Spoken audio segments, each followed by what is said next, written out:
Agora eu converso com a ex-ministra Marina Silva para a gente analisar essa situação também. Bom, ministra, seja bem-vinda aqui ao UOL News. Um ótimo dia para a senhora, é um prazer tê-la conosco. Como é que a senhora recebeu essa saída de Ricardo Salles e essa troca, né? É uma troca efetiva ou continua tudo mais ou menos como está? Qual que é a avaliação da senhora? Bom dia. Bom dia, Diego. Bom dia a todos que estão nos acompanhando. Essa troca, ela acontece tardiamente, porque o ministro Ricardo Salles foi um verdadeiro demolidor da política ambiental brasileira, da governança ambiental brasileira. Ele foi responsável pelo aumento do desmatamento, por operar, né, as políticas nefastas que levaram ao aumento do desmatamento, à queima do Pantanal, o enfraquecimento da gestão ambiental, através do enfraquecimento do IBAMA, do ICMBio, do Serviço Florestal Brasileiro. Tivemos aqui um pequeno acidente, desculpa. Continua me ouvindo?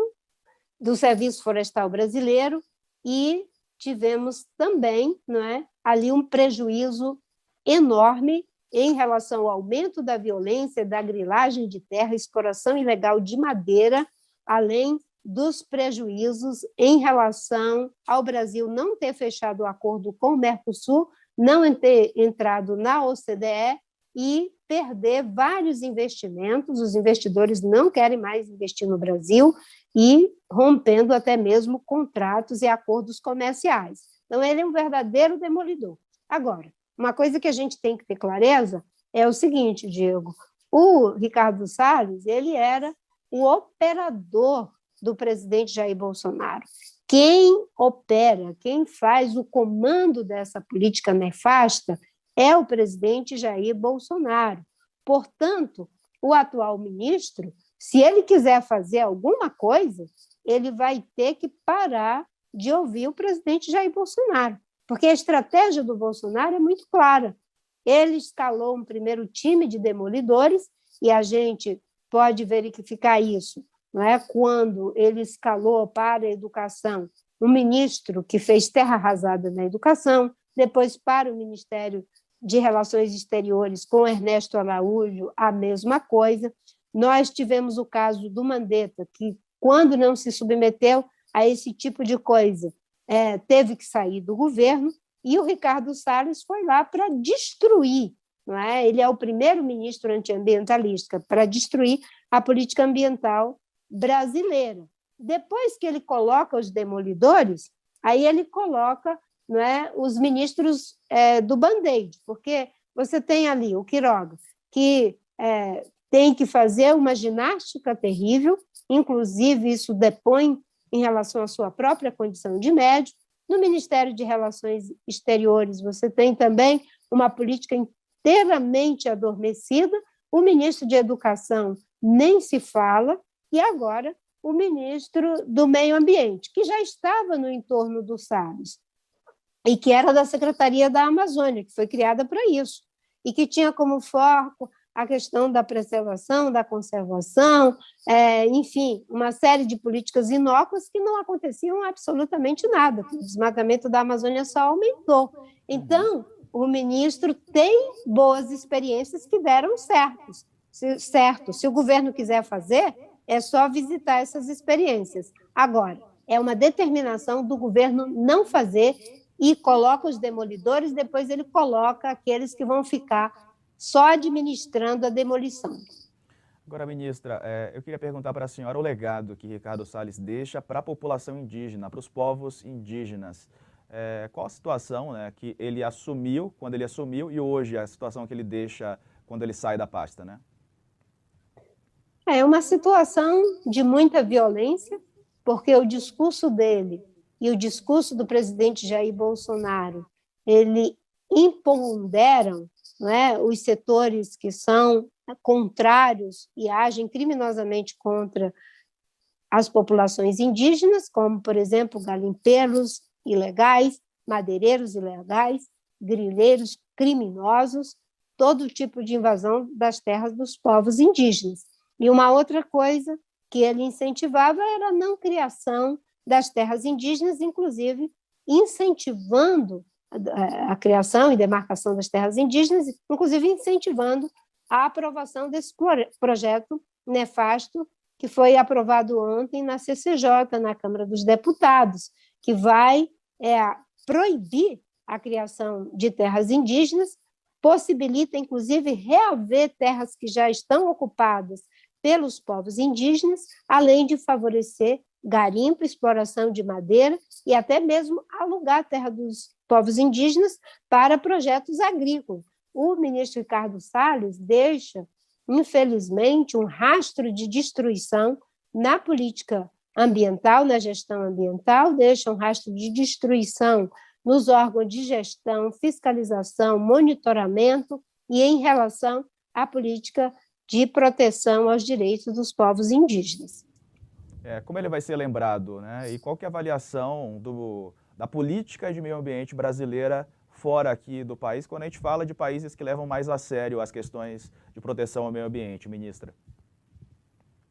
Bem, o ministro Ricardo Salles sai do ministério pela porta dos fundos, com graves denúncias de corrupção sendo investigadas, e uma das razões pelas quais ele saiu, segundo a mídia, é de que essas denúncias são muito fortes, envolvendo o governo em graves casos de corrupção, sai com a marca de quem pode estar sendo usado para ser uma cortina de fumaça em função do caso de corrupção na compra da Covaxin, e sai como primeiro-ministro antiambientalista da história do Brasil.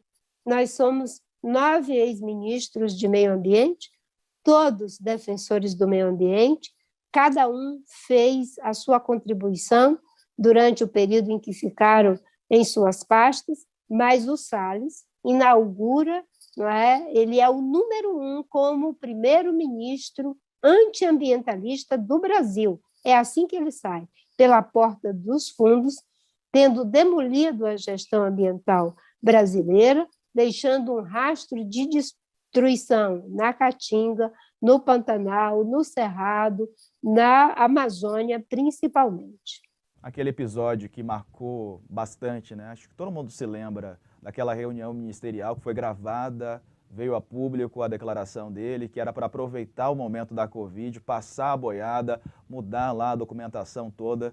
Como é que a senhora, enfim, avaliou tudo isso, né? Quer dizer, foram fatos realmente gritantes, né? Públicos, notórios. Sim. Dessa gestão ambiental de Ricardo Salles.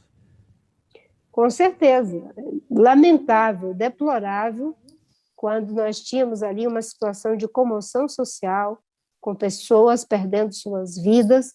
A gente estava ali naquele momento difícil em que muitas respostas ainda não tínhamos em relação aos procedimentos mínimos para a questão da Covid-19, e o ministro do Meio Ambiente celebrando aquilo como uma oportunidade para burlar os mecanismos de mudança na lei, para promover aquilo que o delegado Ponte chama de corrupção normativa, que é mudar a lei para tornar a lei em conformidade com o crime, que é a dita corrupção normativa, e dizendo que era só parecer caneta, para deixar passar a boiada e ganhar de baseada, ou seja, fragilizar a legislação ambiental de proteção aos povos indígenas, às florestas, aos recursos hídricos, para poder, não é, tornar os criminosos, aliás, tornar a lei em conformidade com os criminosos.